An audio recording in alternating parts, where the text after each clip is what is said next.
So back in my day, Super Battle Road was considered the most challenging content in the game, considered end game content. So along with like easy A's and such. This is like year 2 and 3 and such. And I would just say that that ain't the case anymore. It really seems as though regular Super Battle Road stages are not really geared for 200% leader skills, and they still maybe expect you to be beating them with either 170 or 150% leader skills. At least that's appears to me that's how they're scaled, right? So if you have any of these 200% leader skills when you're running these traditional Super Battle Road stages, it just seems like they go down without even a whimper. This is, of course, the Space Traveling Warrior stage of Super Battle Road.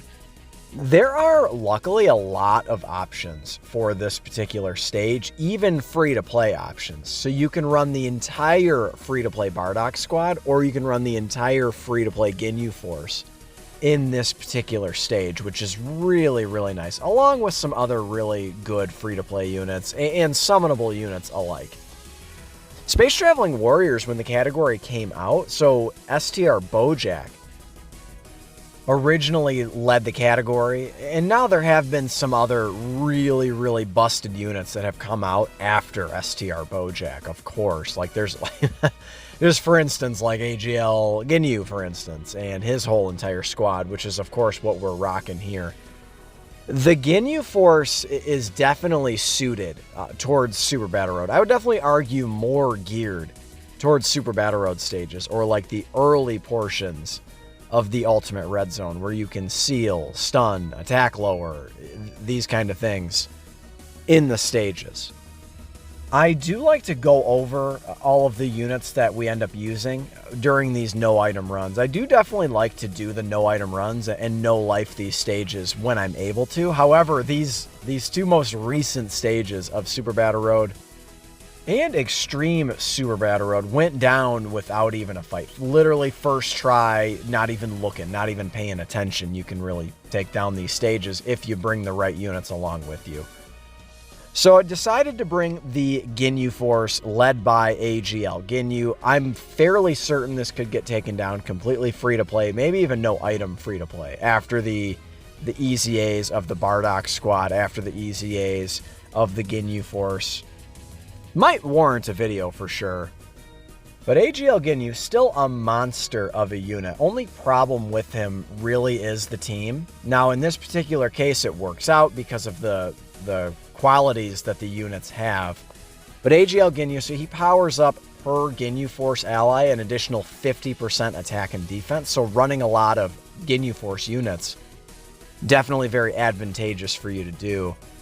He infinitely stacks defense. He does have the turn 4 transformation, or I guess the exchange into Goku Ginyu, which is not going to be very common in Super Battle Road. Really, or Extreme Super Battle Road, on occasion. So in the last stage of this fight, we're up against a Kid Buu, and poor Kid Buu doesn't even stand a chance, right? But it's like one of these mega long enemies that has like a zillion HP. It might be possible, again, if you were rocking like a free-to-play squad, or even like 130% leader skill or something like that, it certainly could be possible to get to turn 4. But I think that just Ginyu himself is powerful enough to really lead the charge on this one. If you combine him with Rakumen Goldo, look, if you've pulled a couple of copies of Rakumen Goldo and then AGL Captain Ginyu, pretty sure you can get the no-item run done on this stage. Or in the past, if you've summoned, you know, STR Cooler, or the Easy A of the TUR STR Cooler. You know, additions of those guys are definitely a really, really good idea. Like, if you could easily no-item it with the Terrifying Conquerors, the movie bosses squad, for sure. But AGL GINYU, of course, a very, very good unit. Also, Rakumen Goldo on the team. I actually brought their SSR as well. I just decided to go full-on whale mode. Certainly not really... I don't know why. I just brought them because I could. I had them rainbowed. I said, let's bring the SSR. The SSR can still guard. The SSR does seal. And the SSR does lower attacks, so I figured they were as good of an option as any I mean, is the SSR of Rikumen Goldo? They're probably, I mean, on par with like the free-to-play Goldo or something like that, who was probably another option I should have brought here. He had the high chance to stun, greatly raise his attack and defense. But we're already onto the third fight. I mean, poor Kid Buu, man, just didn't even stand a chance. But Rikumen Goldo, of course, they guard, right, with Ginyu on the rotation with him, which is really, really sick.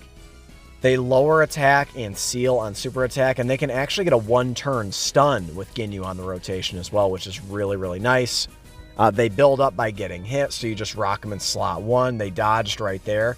No issue at all, right? Like, you get them their 2-3 hits in, they're just like, they can't really be touched by too many bosses in the game. Tech Cell Max can touch them up pretty good, but he's about it, right? Also decided to bring the free-to-play Ginyu units, so the LR, basically both LR Ginyu forces I decided to bring. So the Fizz one is a monster support unit. All allies 3-key, 30% attack and defense, is a rainbow orb changer.